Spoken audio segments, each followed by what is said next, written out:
Okay. I am consenting to being recorded. Consent.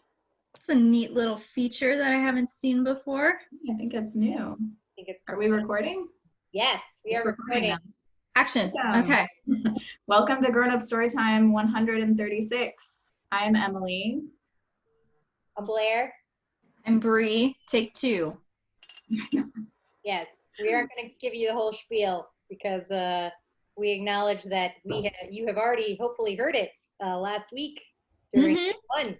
So we're just going to cover the things you really do need to remember before the show. Yes, you've already been anticipating for so long. So, Grown Up Storytime 136. Everybody, what are you drinking? Water. Whiskey, because it's look, this is the first time Grown Up Storytime's on Whiskey Wednesday, y'all. What? Oh, that's right. It's a Wednesday. Wednesdays are new for us. Grown Up Storytime has literally never ever been on a Wednesday. This is historic. Mm-hmm. Welcome.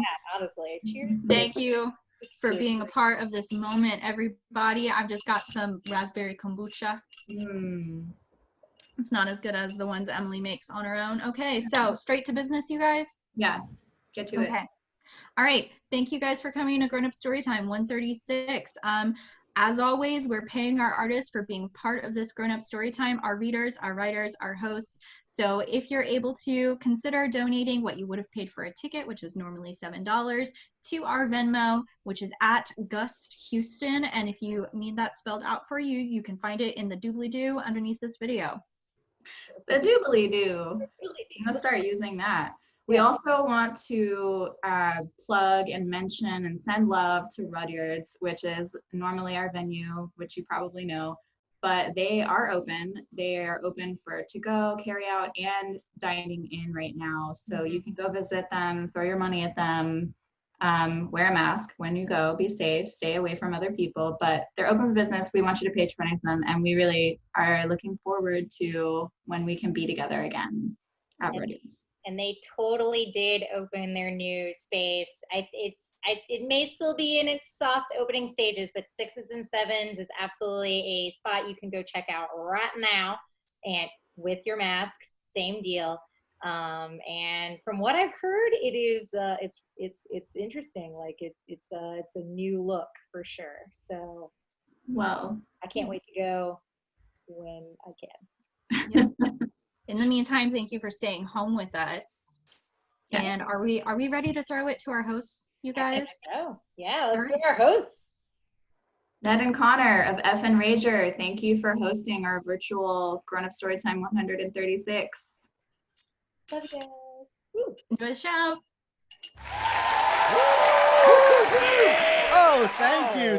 You're too much. Hi, everybody. I'm Connor Clifton of Effin Rager. And I'm Ned Gayle of Effin Rager. And together we are Effin Rager. Thank you so much for letting us, Emily, Bree, and Blair, thank you so much for letting us host this digital GUST, and also for giving us a second chance. Yeah. For those of you who tuned in last time, we did have some technical issues. We ran into some errors, and we had to pull the plug on the stream in the middle of the first story, and it was a bummer. It was tough.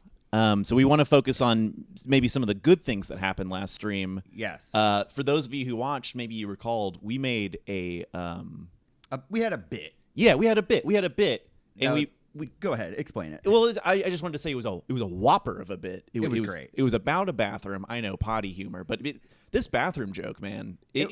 We just told a joke about a bathroom that landed. We stuck the landing. People have been talking to us about it since last week. Text messages, phone calls, snail mail. The chat blew up last week. It was bananas when it happened. But we're not going to redo that bit. We're not doing that. If you were there last week, you saw it. Yeah. The joke was amazing. You have that memory to hold on forever. And this week we're going to do some different bits. They're all going to be pretty good, but you're not going to get that bathroom joke. No. We will not do it again.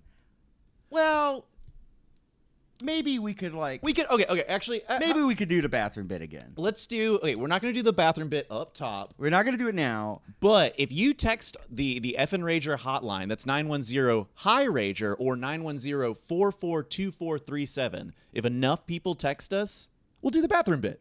Yeah, but what could they text us? Oh. Like, are they just gonna be like, "Sup"? Yeah. Okay. They could text us their name, maybe. Name, or what if they texted us their guess as to what we have in this box? Oh my gosh, I've been wondering what's in this box for so long. Yeah. Text us at 910-447-2437 and guess what's in this box. And if enough people guess, we'll do that whopper of a bathroom joke again. I promise you. We'll do the bathroom joke. But we're not going to do it right now. We're going to go ahead and move into the story that we know you all showed up here for. So, Ned, why don't you go ahead and introduce our first story? So our first story tonight is going to be My Cheap-Ass Pizza Punk Rock Family, written by Nessa Voss and read by Dusti Rhodes. Cheers, grown-up storytimers. Thank you for joining us and supporting Grown-Up Storytime. This is My Cheap-Ass Pizza Punk Rock Family. When I was 21, I worked at a cheap-ass pizza shop in San Marcos, Texas. Maybe some of you knew of it. Pizza Classics, the place that was open until 2 a.m. and had some of the best sides of ranch in town. Yeah, it's long gone now, but I will always remember it fondly. Back in those days, I was still a young, cute girl with lots of energy to spare. I could work 12-hour shifts until 2 or 3 a.m. and go to classes the next morning, no problem. At that time, I started working at Pizza Classics. I was the only girl who worked there. Every other employee was some variation on the traditional punk rock dude. One guy wore leather jackets covered in spikes and jet black hair that was slicked back. Another guy wore brightly colored No Effects and Propaganda and Screeching Weasel t-shirts. Another one wore tight white shirts and torn up jeans with spiked up hair. Another was one of those quiet giants with a shaved head. I wasn't really punk rock myself, but I did wear my Akira t-shirt almost every shift. And I had blue hair. And I didn't always wash the shirt or my hair, so I was sort of punk, right? We often would work long 12-hour shifts with no real official breaks, but that didn't really bother anyone since we were the cheap-ass punk rock pizza shop. No rush on that pizza, bitches. This blunt isn't gonna smoke itself. Hold on to your horses, Karen. Poor Karen. Pizza Classics was more like a punk dude hangout, which happened to make and deliver pizza in between beers.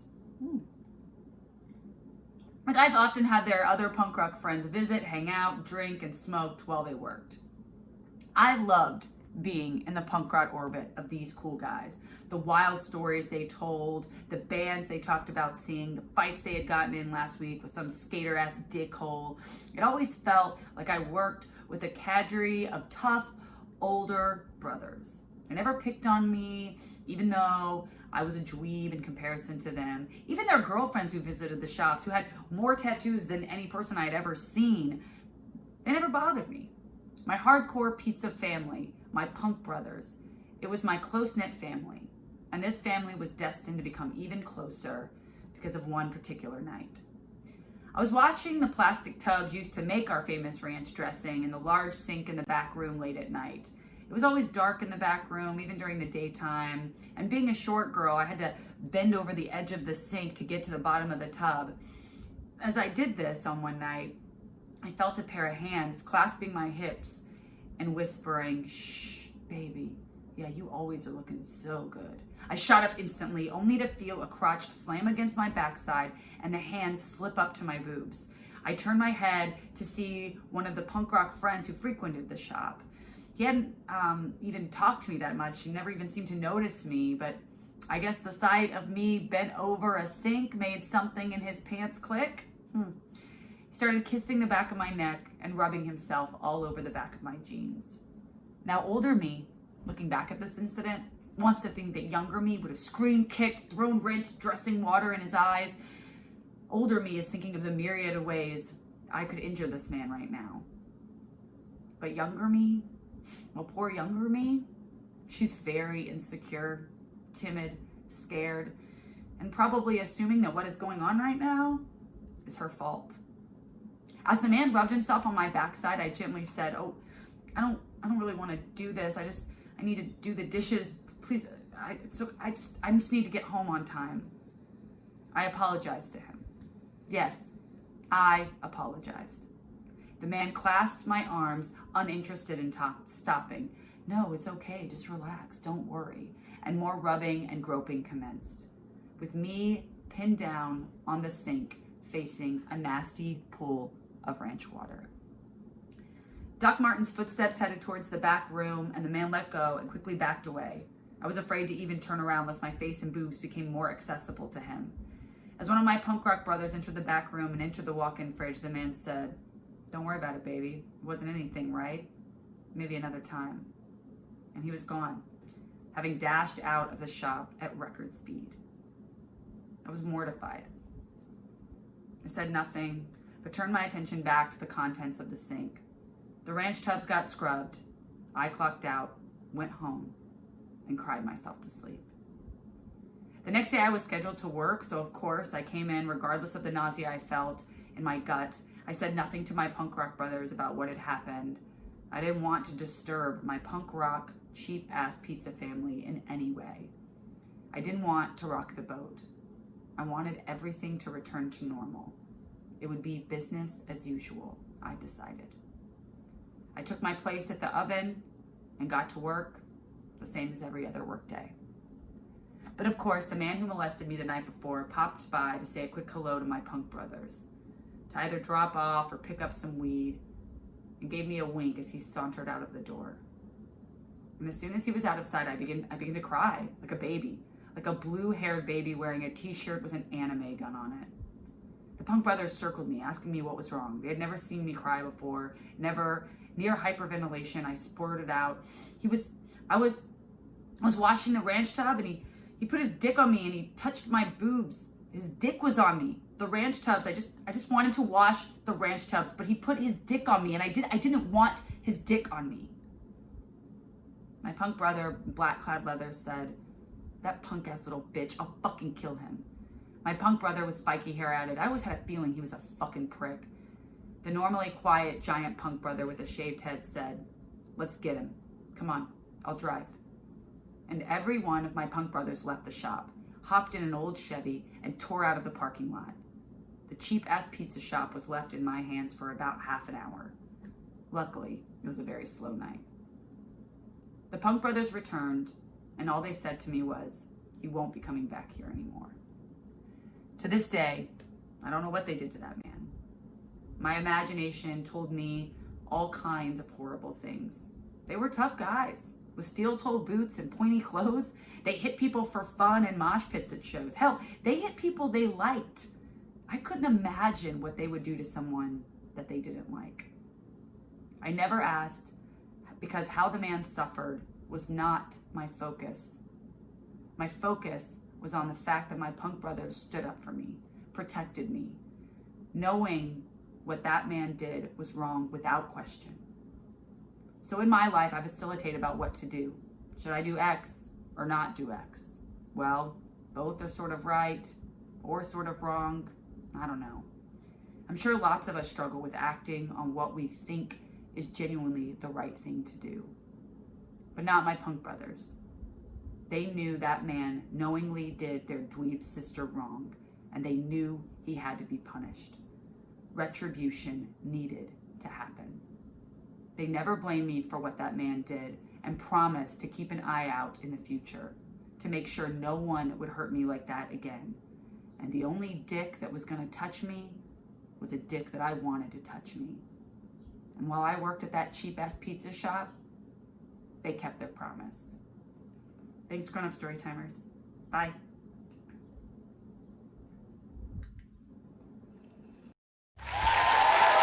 Yeah. Please keep it going for Dusty Rhodes and Nessa Voss. That was incredible.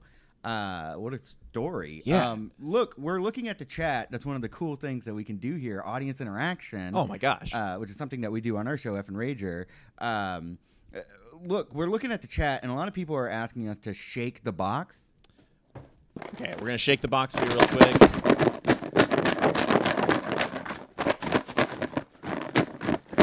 That's the only one you get. That's the only other hint. And remember, we're not going to tell that bathroom joke anymore, or we won't tell it unless enough people guess what's in that box by texting 910-447-2437. We got it right there. Go ahead, text the number at the bottom of your screen.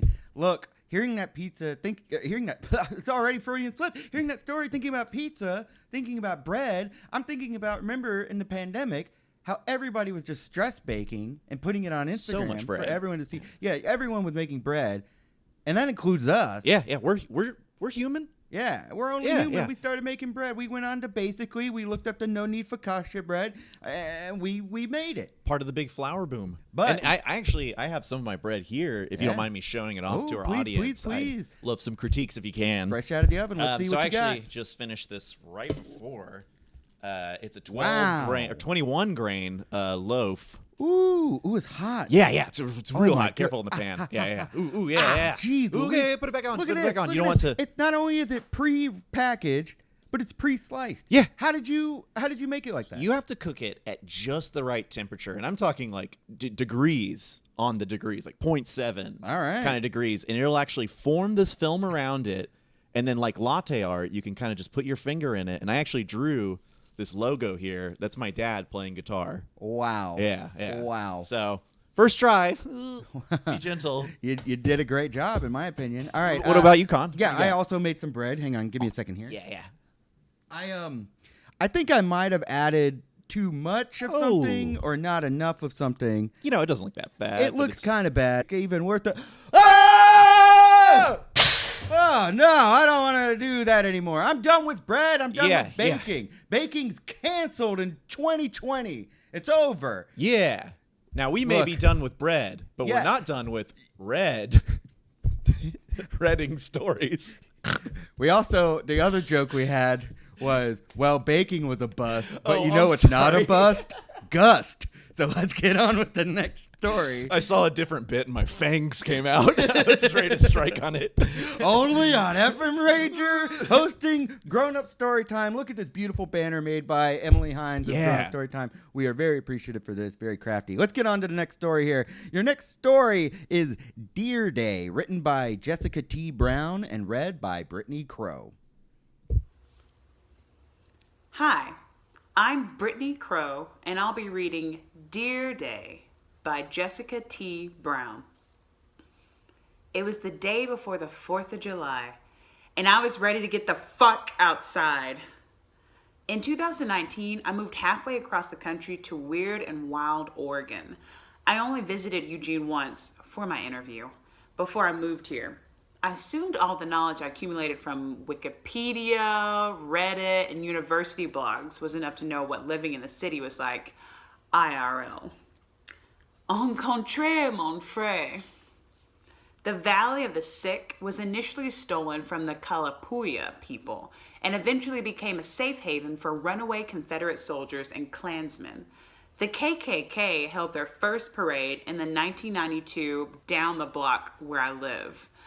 African Americans couldn't buy or rent homes until 1957, and I can't imagine it was easy. I think about this and the irony of it being Independence Day weekend when I overhear a member of senior leadership sing, "Tick tock, it's 4 o'clock somewhere. Time to get wild and get out of here." As much as I dislike caroling Karens, I take this news in good faith. I text my buddy John to let him know I'll be at the train station earlier than expected. He was one of my first friends to visit since I moved, and I was elated to hear a familiar accent. I ask if he wants to drive to watch the sunset from the coast. In the summer, the sunset extends endless, ever-flowing, and rich, like devil's food chocolate. You could watch it for hours.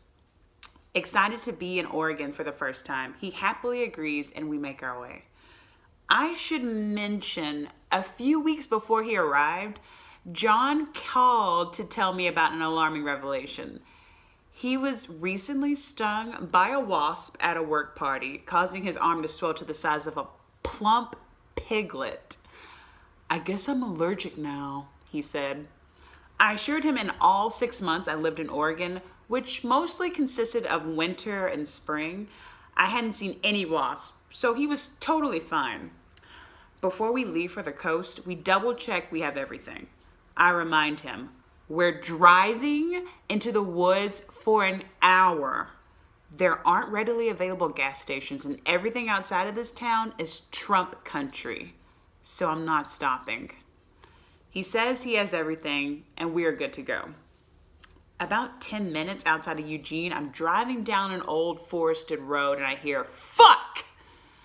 I look over and see the biggest fucking flying bug on this side of the Mississippi stinging John. Awesome! It was as if the wasp god sensed our hubris and decided to smite us. You'd think, oh, he has an EpiPen, right? No, he didn't. And it wasn't exactly his fault. He wasn't used to bringing it with him. You think we turned around, right? No, not exactly.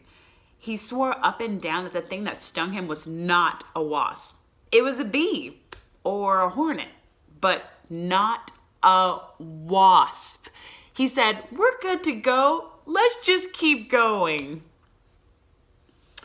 After fighting with an adult for 10 minutes, I say, okay, we'll keep going because I'm a pushover. About 50 minutes outside of Eugene, I'm driving through a dusty old town, and John asks, do you think that gas station is open? I said no, because it's 4th of July weekend. We're in the middle of nowhere, Oregon, and nothing is open at 6 p.m. anyway, or past 6 p.m. at least. Well, his arm is starting to swell, and he wants to buy Benadryl, and I say, it's time to go home. It's just about dusk when we get back into town, and the sky's an unusual shade of indigo. The moon hasn't peaked yet, and the wheat fields around my car create a distinct contrast between land and sky. John asked me to distract him with stories. He is panicking less because his arm isn't as swollen as the last time. The wasp's leftover welt has swollen to a stinging red mound. I tell him about the only thing I can think of. Work. On top of removing myself from everything I knew and loved, the job I moved for was a mirage. I was the only one of the few black people in the very, very white city. At least one person a day made me aware of my ethnic presence and whether or not they liked my skin. Having a friend here felt like I was home again, heating up in the hot Texas sun. I tell John bits and pieces of my year, trying to leave out as many unfortunate stories as possible. I get him real good with a spicy joke when all of a sudden he yells, fuck! Boom. My car is bashed by a body of raging buck. His antlers pierce the hood, bending them backward. His head smashes against my headlight, shattering the bulb, scraping off fur. Invoking Laura Palmer, the car roars with screams as I stop, put it in park, and break down. What did I do? What the fuck is wrong with me? Why did I do this? What did I do? I'm screaming at John, or maybe myself. It feels like an hour, and honest to God, I don't know. I know I have to call the cops, so I get out of the car. My back hurts and my head feels like a pound of shit, but I know I have to call the cops. The deer is dead. Its lifeless body is 20 feet behind us, still warm from running. John is standing off to the side, frozen, silent. In the distance, I see a gray Toyota Camry pull over. Folks drive by, and in my panic mind, I worry they are going to yell at me for killing an animal. To be honest, I want them to yell at me. I'm yelling at myself. I've never killed anything before. I was raised Buddhist. I avoided hunting trips with friends and their dads as a teen. I fished with my father as a kid, but we always tossed it back. I wonder why we went fishing at all. As I look for my phone, more folks pass by and ask if I'm okay. Some are crying too. I say, I'm okay, thank you. I just need to call the cops. From the corner of my eye, I see someone from a gray Camry coming toward me. They slowly slither over, gliding past the deer's cooling carcass. As they get closer, and I see they're wearing an all-gray, full-body sweatsuit. Their hair is a wet or greasy. I can't tell. Their glasses are fogging, but it isn't humid outside. In an all too calm, too collected voice, they ask, "Are you okay?" Sobbing, I say, "No, I'm not okay." "Yeah, it doesn't feel good, does it, to take a life like that?" I look down and see they're holding their stomach like they're pregnant, but there's a bulge in their front pouch. What is that? And what are they gonna do with it? Why are they so close to me? I say through tears, "No, it doesn't feel good. I didn't mean to. I was driving the speed limit. It's all right. It's all right. This is good. Let yourself feel the sadness." That's right. Cry it out. And this is the moment I'm embraced with a greasy, wet hug from an Oregon stranger. I look at John, who is staring right back at me, and I give him the "motherfucker, help me" eyes, to which he either can or doesn't acknowledge. Still unaware of what's in their pocket, I pull my body away and I say, "I have to call the cops." They say, "That's okay. I'll be here. Don't worry." Oh, okay, thanks. Before I call the cops, they yell, "Hey, wait." Fuck. That's it. I'm dead. Can we have the deer? They usher towards the car. My partner and I would love to take the deer home. "Yes, please, yes," I stammer. "Take the deer. I have to call the cops." I call the cops to report the accident. Apparently, if the police don't need to remove the body, they aren't remotely concerned. The scene wraps up with the lucky couple dragging the deer away. They just so happen to have a body bag and a shovel in the trunk of their car. Kismet, you could call it. My car is a drivable wreck, so I take us home all dried up from crying. Fortunately, the car isn't bathed in blood, but it is covered in fur, which is somehow worse. The smell alone. By the time it's towed away the next morning, the sun-baked fur is burned into the car, totaled 6 months after I moved to an unfamiliar place where I didn't know anyone. 1 year after I lost my last car from being rear-ended at a red light by a pickup truck that was going 60 miles per hour. I live close enough to my office, so I walked to work for the next 9 months. I felt obliged to evaluate my place in nature and relationship with machinery. Sure, I had to hug a lizard person to get there, but they were a kind lizard person. In the following weeks, my colleagues told me to brush it off, that I was officially an Oregonian. It was just a deer, but it was a life. It was a life that wasn't my right to take. I'm trying to stop eating meat, but I'm not perfect. I fancy a good fish and chips. I think about if I drove just a bit faster, that deer would have smashed my body to bits. Together, our lives would have ended at once. I'm sure of it.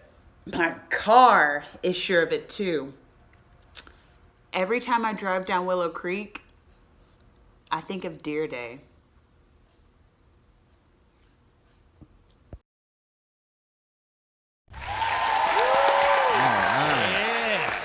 Please keep it going for Brittany Crowe. That was great. And I guess that's what it means to be an Oregonian or Oregonian from Oregon. Oregano. Oregononian. I've never been to Oregon, so I don't really know. But Ned, what do you think it means to be a Houstonian? Oh, to be a true Houstonian, I think you have to get your car broken into Or like Toad out front of Mangoes. Oh, Or yeah? I guess it's what is Mangoes now? It's now Corny Vibes. Yeah, a very delicious, very vegan good vegan place. food. Yeah. I think I've had my car broken into so many times there. Oh, okay. Like down the street, not at that place, but, Yeah. you know, on that street. Oh, actually, no. There was this one time where I was at Mangoes. Don't tell me a story. Write the story down and send it in to grownupstorytimehouston@gmail.com. That's right. Check the emails right here. You got it? Yeah. Oh, there it is. All right. Look, if you've got a story to tell, send it in to grownupstorytime@grownupstorytimehouston@gmail.com. You can see it right there. And who knows? Maybe your story will get picked to be read online or hopefully on a stage. We'll see. But yes, definitely write a story. Send it in. What do you got to lose? You can even do it anonymously if you're worried about, getting in trouble or something. Use a fake name like Ned Gayle or Connor Clifton. Yes. If it's real bad, use Ned Gayle. If you're trying to look like a charitable hero, use Connor Clifton. Look, why don't we go ahead and get Speaking of heroes, I got two heroes for you right now, a writer and a reader, my friend. So the next story coming up to you is How Roofus Got His Name. Written by Abhinav Kumar and read by James Henry. Hi, my name's James Henry, and I'll be reading How Roofus Got His Name.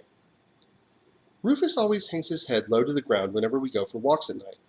Not like he's sad, more like he saw something once, long ago, that shook him to his core. Maybe he was hit by a car, maybe he was attacked by other strays, or maybe, like many animals, he was hurt by people being abusive.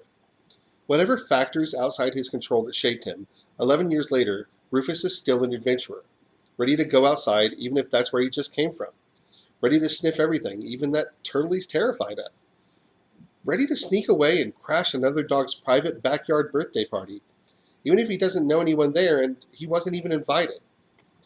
Simply put, he'd rather be out there than in here, and you can either stay or go with him, but sooner or later he's going.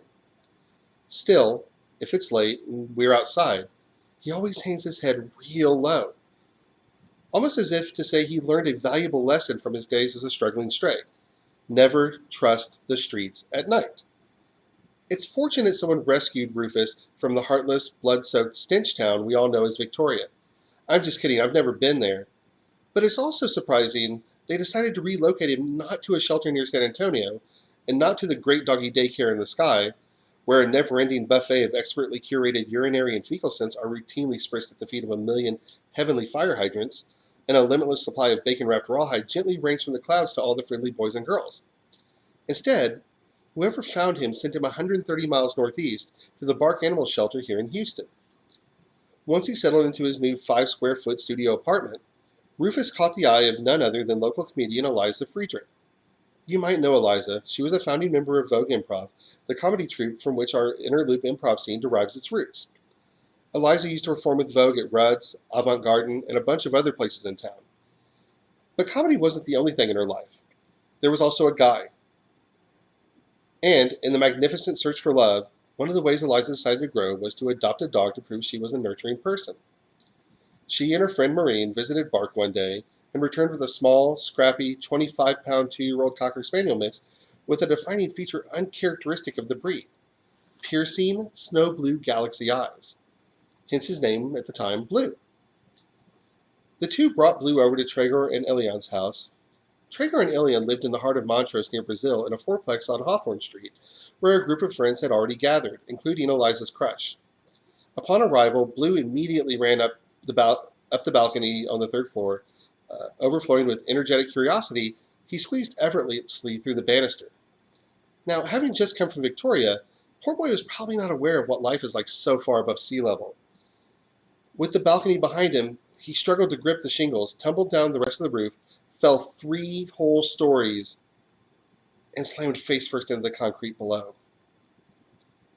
Guess you can't trust the streets during the day either.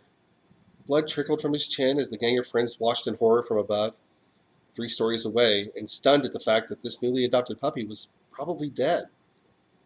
But don't worry, because this isn't one of those somber stories rife with realism and reflections on how pets serve not only as loving companions but as markers of time, reminding us all of our own diminishing mortality.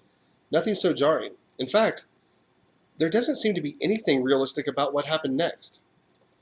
Moments after his violent fall, the young pup from Victoria sprang up like a reinflated cartoon character and took off into the distance.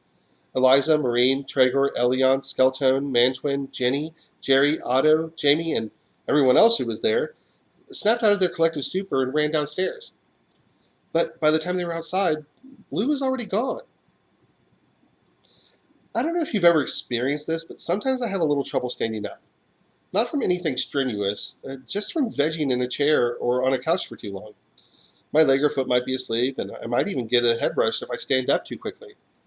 Compare my delicate fragility to this crazy bastard whose immediate response to falling the height of a full building and smashing his head into the concrete was to sprint full speed through Montrose, like he was going to miss his flight. The group dispersed on foot and in car to search for the boy who lived. Hours later, the party finally found him resting calmly with the staff at what TripAdvisor considers the 4th best Mexican restaurant in Houston, Hugo's. It seems after his death-defying dally with gravity, one of life's deadliest dance partners, Blue decided to turn to food for comfort, and only 4-star braised suckling pig would do.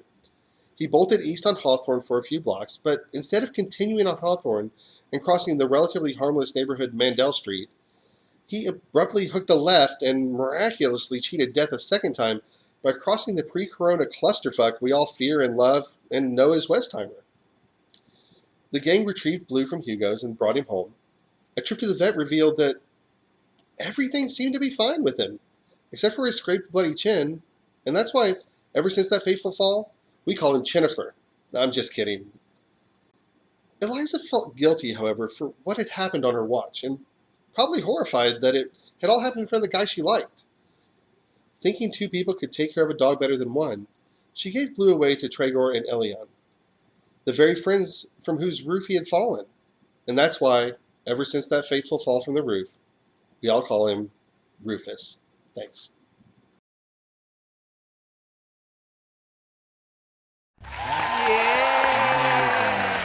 That was great. Fantastic. Holy moly. A lot of Houston celebs in that story. Sheepishly with different names, apparently. I'm reading the chat. Seems like people fake know... names in the story, like Ed Gayle and Connor Clifton, or like... Hey, if you're looking for a reason to text this number, actually... dox the people who are in that story and send us their real name. No, don't send us the real name. We see you being cheeky in the chat. No, we want to remind you guys that last time we did this stream, we told a very funny bathroom joke. And we're not going to tell it this stream unless enough people text us at 910-447-2437 or 910 Rager. And we're asking you to text us what you think is in this box. If we get enough guesses, we'll tell the joke again. Yeah. So anyway, hearing that story about pets got me thinking about how I'm not really the best when it comes to chasing animals around. And people, whenever I had an animal and it got out, I was like, no one is truly good at catching an animal. You know what I mean? Especially the owner of the animal. I feel like the dog learns their movements and is able to train it. I lived with a guy who had a dog. Mm-hmm. A guy who had a dog for many years, and at our old house, every time that dog got out, it would just run to the same place. Mm-hmm. And it was so hard to catch them, but you knew exactly where in the neighborhood they were going. But when you did catch them, they smelled so bad, it could make the house stink for like the entire day. He'd be covered in these just disgusting, like, brown stalactites. We called it the shit pit. Where he was going was called the shit pit. Can we swear on the internet? I'm going to swear. Yeah. It was called the shit pit, and it was awful. It ruined my car one time. I had to take it to get professionally cleaned. But other than that, beautiful dog. Yeah, I know the dog in question. It is a beautiful dog. I don't know if we can say the dog's name. That I never chased around an neighborhood. I'll say a fake name. The dog's name is Sharvie, but it's a fantastic dog. And no matter how challenging he could be sometimes, I think that dog really paid off. It was a sweet dog. Yeah. And speaking of paying off. What? Normally tickets to Grown Up Storytime are $7. Mm-hmm. And wouldn't you know it, in this digital day and age, they happen to have a Venmo account, which is at GUST Houston. That's GUST Houston. I don't know if it matters, if capitalization matters, but it's all caps, GUST, capital H, OUSTON. So go ahead. Out of the kindness of your heart, we just ask that you, throw a little money to Grown Up Storytime, because this is how they pay the readers. This is how they pay the writers. It's, good on them for keeping this indie literary scene alive in this age where we feel powerless in the face of the pandemic. 3 women are rising up to bring the arts to you in your home. Is that not worth the sweat of your work? Are you $7 not entertained? Anyway, your next story is called Wednesday, and it's written by Clare Miklaunus, and it's read by Amy Scott.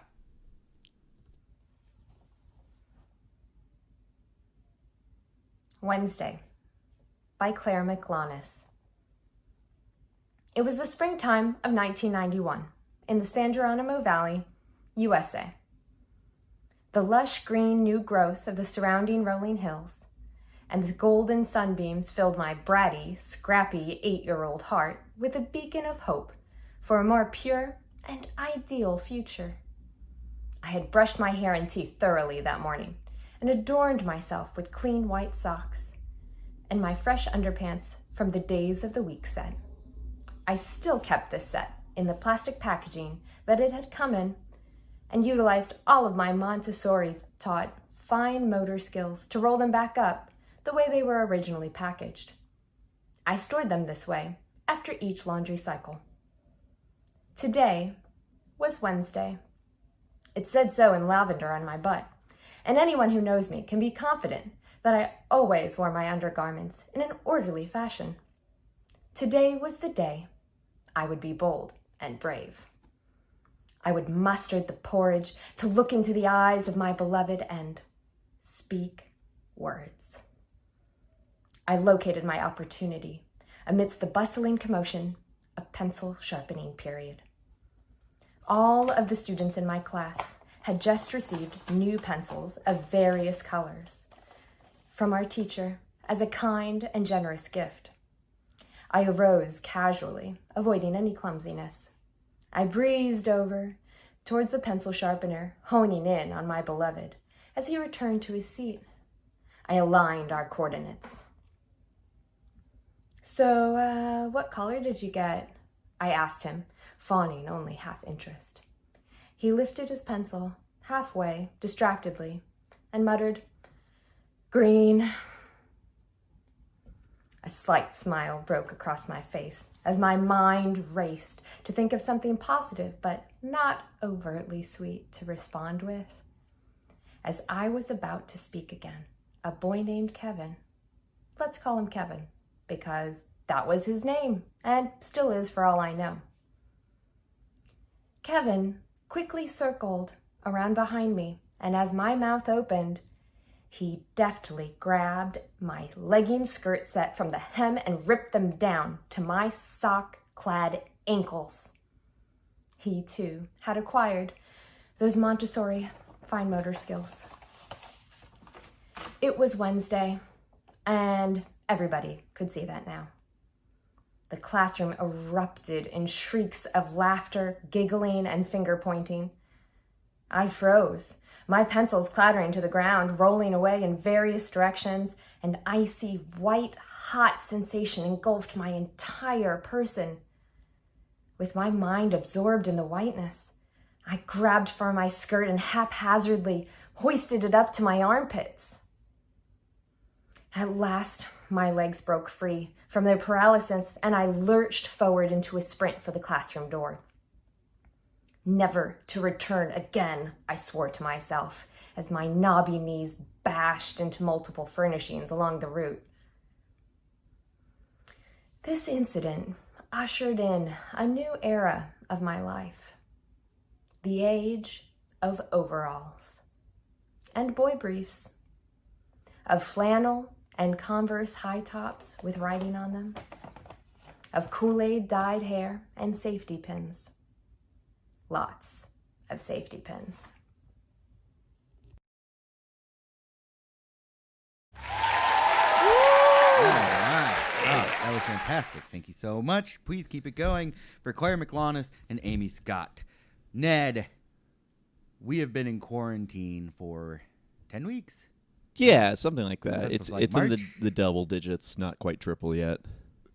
I don't know about you, but I mean, I'm back at work now. Sure, But for a while I wasn't, and that was I was wearing the same thing every day, pretty much. Yeah. Oh no, I'm still kind of in. Can I just show you what I've been wearing? 'Cause, Well, like, can I show you mine first? yeah. All right, So we're keeping it professional here. You can see what you see of us, but below it, we're still in guys, quarantine, baby. I may have a button-up shirt on, but beautiful I'm still button-up. wearing just my sweatpants. That's all. That's it. Whew, not in the mic. I'm doing a thirst trap. Sound off in the comments. Look, Johnny, over here. I'm doing a thirst trap. I'm like the kids. No, and I've been wearing every day. I just wear a swimsuit.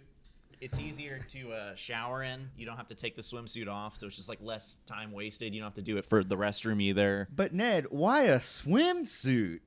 Oh, I see, Connor. Well, friends, this bit that I asked Connor to set up for me actually has something to do with I play in a band that has a lot to do with swimsuits. In fact, the band is called Swimwear Department. And guys, we haven't played since this pandemic has started, but just last week we got to record a socially distanced set. It was the first time any of us had played together in 2 months. It might be a little rusty in some places, but holy crap, it was so exciting to play with my friends again. The energy was great. I think it's a really, really fun set. And if you want to watch it, it's premiering on the Swimwear Department YouTube tomorrow night. So check that out. And I was there protesting. Not their band. Someone's asking, where did you buy that swimsuit, Ned?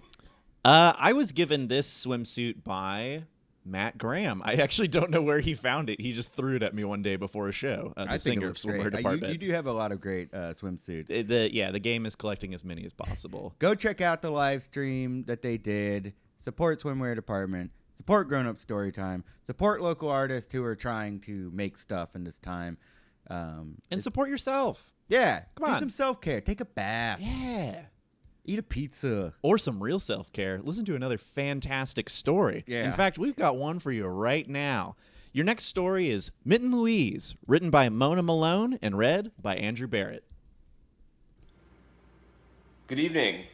I'm Andrew Barrett, and this is Mitten, Louise by Mona Malone. I'm sitting in the middle of 60 years of memories in my grandparents' house. Spread out all around me are photos and letters and elementary school papers of my dad and his siblings. We've started the very daunting process of cleaning out my grandparents' house, which is bursting at the seams with mostly worthless junk. Like many of that generation, it never occurred to them to throw out anything that may possibly serve a purpose to someone, somewhere, someday. My dad and his siblings always assumed this job would fall to them, but now it turns out that I, one of the youngest grandchildren, am leading the charge on the clean out. They're not my childhood memories, which makes them easier to toss. We began the day at the memory care facility where my granddad now lived. My grandma passed a year earlier, and Granddad had declined so much that he could no longer live in the house. He was also no longer conversational, and the few things he did say were heartbreaking and haunting. His voice had cracked out, "Help me and get me out of here," over the pureed lunch that his toothless mouth now required. He didn't hear very well, and a lady down the hall had eaten one of his hearing aids, so he lived in a very confusing, very quiet world. He had lost an alarming amount of weight, and he was now skin and bones in the sweaters that we kept buying him in progressively smaller sizes. He was disappearing from the 6'4" barrel-chested giant he had once been. My grandma and granddad had been miserable for the last 10 years. Because of health problems, sure, but mostly because they were spending their golden years together. From where I was sitting, it just looked like my grandma was being really mean to my granddad all the time, and my granddad was just a sweet old man, slowly losing his mind and being ridiculed for it by the woman he had married to for 70 years. I didn't know the rest of the story until recently. Though he was now 92 and docile and shrinking into his sweaters, he had a problem with the drink through the 60s and 70s and 80s that to put it mildly, strained his relationship with his wife and children. Probably he and my grandma should have gotten a divorce 40 or 50 years ago when these things occurred, but here we were. Granddad having been sober for decades, Grandma still holding a grudge for the years of hell he put her through. Years which were rarely ever alluded to and certainly never discussed outright. To compound matters, like many men of that greatest generation, he didn't express his feelings often, and when he did, they often came out wrong. When I was younger, he tried to compliment me by saying, "You're actually starting to maybe look sort of pretty," kind of. Naturally, this was very upsetting to an already emotional preteen. My dad tried to comfort me by saying that Granddad didn't really know how to talk about feelings, but he was trying. My dad doesn't remember his dad ever telling him that he loved him. Make fun of millennials for our participation trophies and helicopter parents if you want, but at least we knew we were loved. So, this is the complicated old man I was thinking of when I came across an old folded piece of paper among the stack I was clearing out. It was a eulogy Granddad had written in the 70s for Mitten, Louise, the family cat. Granddad hadn't been a cat person. In fact, he had been staunchly anti-cat until Mitten Louise. The eulogy went like this. "Father in heaven, I know not what you have in store for your small animals, yet I would like to commend unto your eternal care this small gray cat. Of pedigree she had little, of show ribbons she won none, yet she felt love and trust for her family far beyond the capacity of her peers, and knew no equal of her size and feline accomplishments. She lovingly endured the mauling required to raise 3 children, and furnished endless amusement and example to those that she lived with. She lived 14 years in harmony with a collie dog 7 times her size, and endured the pains of her extended final illness without complaint.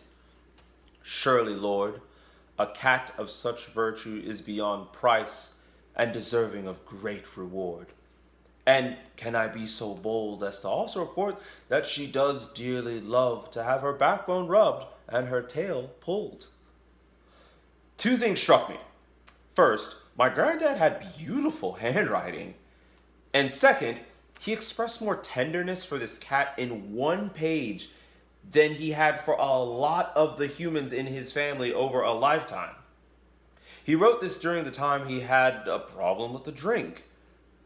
Did my dad stand there in the backyard over a freshly dug cat grave listening to my granddad read this out, wishing he would hear half this sentiment directed toward him? Didn't seem like the same man I had imagined Granddad was during that time. The man that had caused my grandma to hold a grudge for 40 years. The next paper in the stack was a weirdly formal letter that my dad wrote to my granddad in the 90s. It was typed more like a business letter than a letter to a family member. My dad wrote it to express his gratitude for a golfing trip he and my granddad had just taken together. After a few awkward paragraphs joking about their bad putting, my dad really got into it. He wrote, "Although we never talked about it, I can't tell you how proud I am of you for having the courage to save yourself and your family 14 years ago when you stopped drinking. Because of that, I have my dad back, and my children have a wonderful grandfather. We sort of missed out knowing each other, I think, from about 1970 to 1984. It has been wonderful getting to know you again as an adult these last 10 or so years. Dad, the trip was great, and I cannot thank you enough. I don't know what I can do or say to sufficiently express my appreciation, except to say that I love you very much."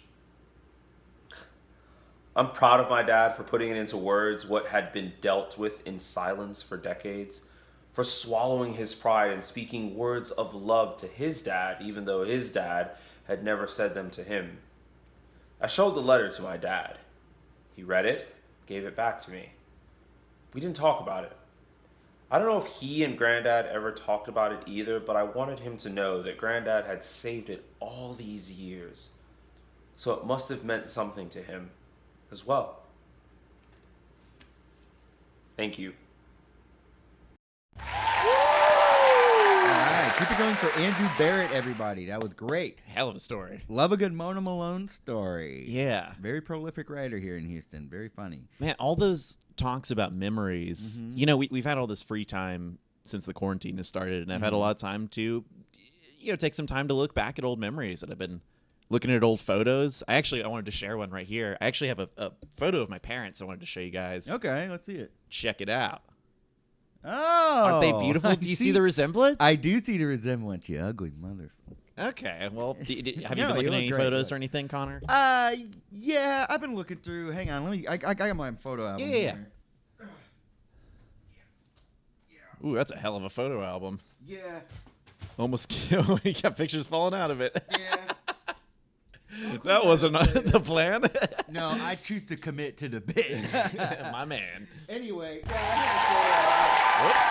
have a photo album here. Yeah, can you show us what's the photo is? Sure thing. It's a photo of my parents. Ah! That went so poorly. All those fucking photos fell out. I lost my steam. Man, the only thing scarier than that face is our attempt at that bit. We need a fucking intern to clean up this mess.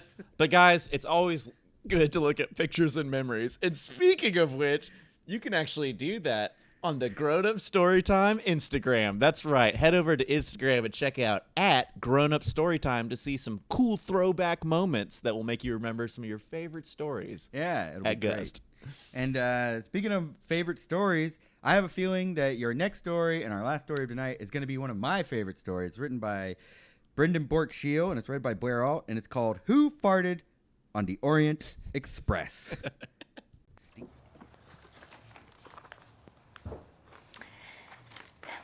This is not a story about a fart.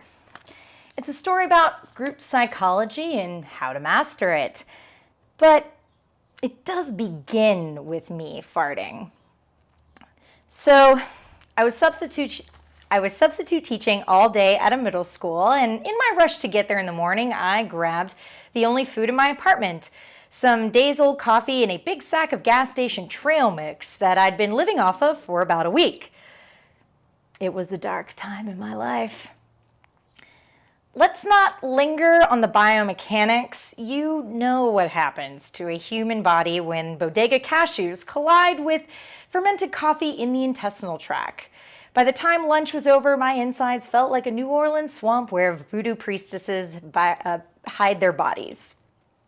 So I was alone in this classroom, feeling like my choices were to pass gas or have an embolism. And I looked at the clock and saw that there were 5 minutes before the fourth period bell. Hopefully just enough time for a bad smell to diffuse. And I strategically decided to let out as much of the demon cloud as I could in that moment. Here's the thing. There actually weren't 5 minutes until the bell. I let out that fart and the bell rang immediately. And I knew it would only be seconds before I had a class full of innocent little humans in there who had never met me before and who were now about to walk into the sewer where Pennywise lives. That did not seem like a good first impression. I needed to distance myself from the stench, so I booked it out of the room and across the corridor, figuring that a few minutes later, I could stroll back into the crop dust and be like, "Hey guys, what's up? Oh, wow, what's that? I wouldn't know, I just got here." So, with that plan in mind, I got to the other end of the hall and watched and waited for someone to enter my classroom. And after a minute, I saw a kid go in, and then I saw another kid go in. Then I saw both kids stagger back out the way they came, supporting each other's weight like World War I soldiers climbing out of a trench. Like they just saw some pre-Geneva Convention war crimes go down.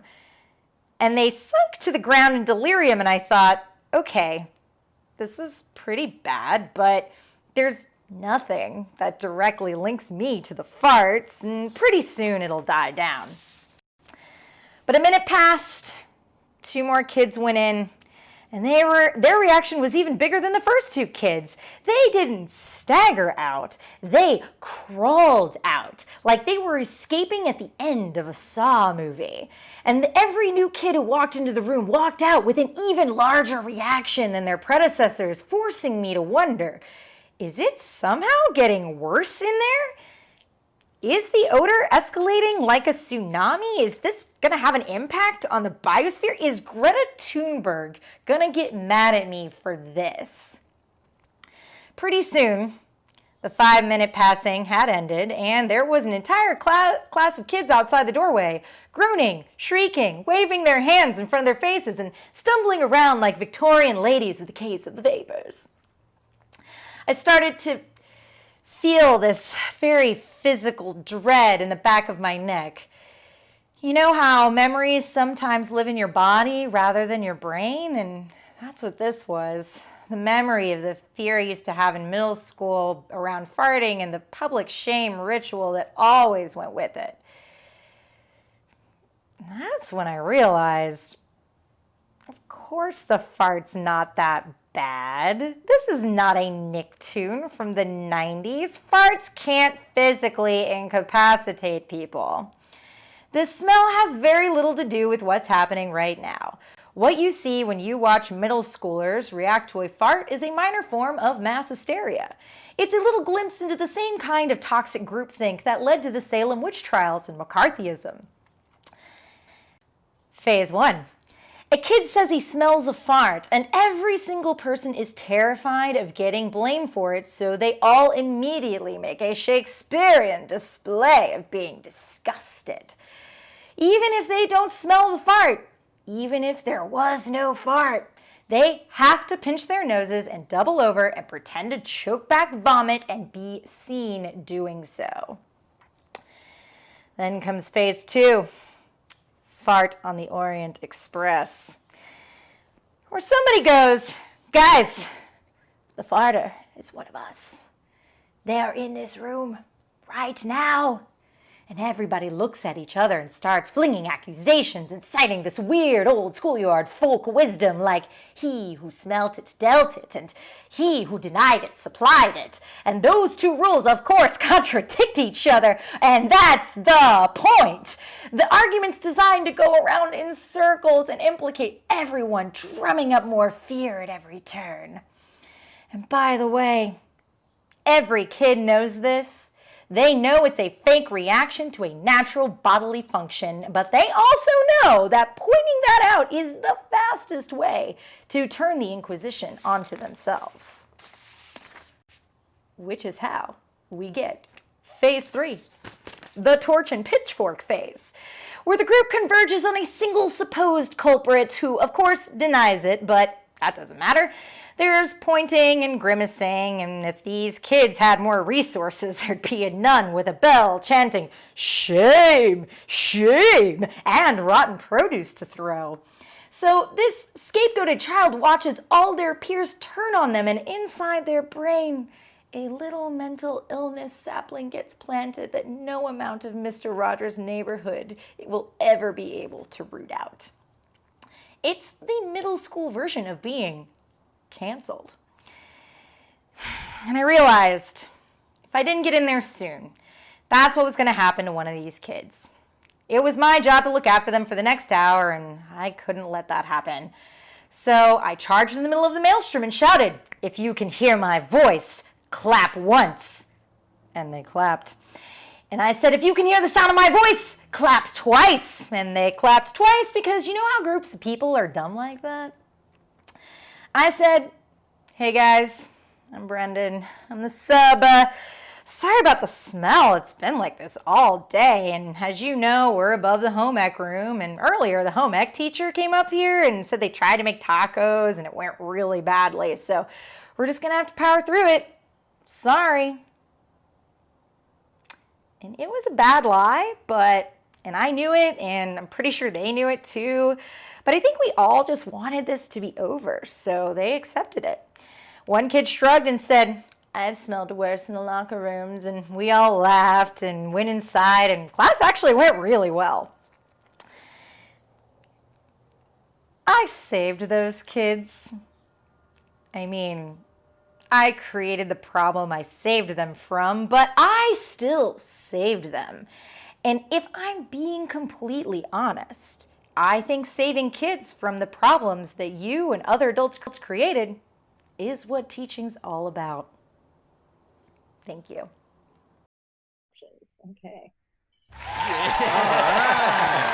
the wrong button there for a second. Oh no. Man, what a story. That was fantastic. Keep it going for Blair Ault, always a good reader, and Brendan Bourque-Sheil, always a phenomenal writer. That was fantastic.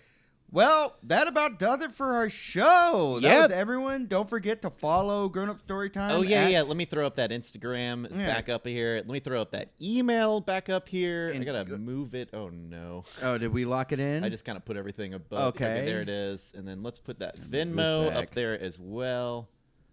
Let's see. There we go. Look at this stack of horribly gradiented text that you need to keep in mind. And I guess we'll see y'all next time, all right? Yeah. Oh, wait. Hang on. Something's going on in the chat here. The box. The box. Right. Okay, so let's pull up.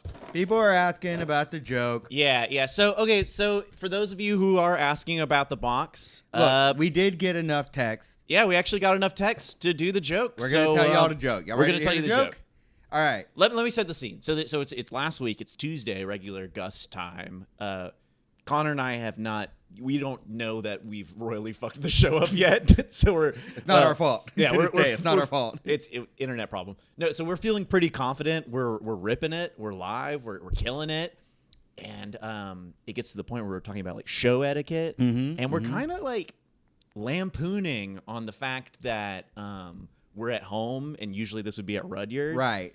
So we're like, if you need to use the bathroom, they're right over there, which is where our bathroom actually is. Or if you're like at Matt's house, this is what I said. Or if you're at Matt's house, it's over there. And I was like, if you're at Blair's house, it's over there. And we're putting question marks at the end of the sentences because we don't really know, but it's fun to just like throw out details. And that like was the joke. Yeah. So that's it. Yeah. Thanks so much, guys, for texting. Hang on a second. Wait 1 second. Now they're asking, what's in the box? We didn't necessarily promise that we would tell you what was in the box. Oh, yeah, This is all about the joke, but... Yeah, we were just trying to get enough text messages for the box. Can we tell them what's in the box? Yeah, we can show them what's in the box. If you guys want to see that, I thought people just wanted to hear the joke, and that's why they were texting us. But if you want to know what's in the box, we can tell you what's in the box. All right. We'll tell you what's in the box on our show. Oh, Effin Ranger, which you can watch right now. Just go to twitch.tv/EFFINRAGER. We'll see you there. Bye.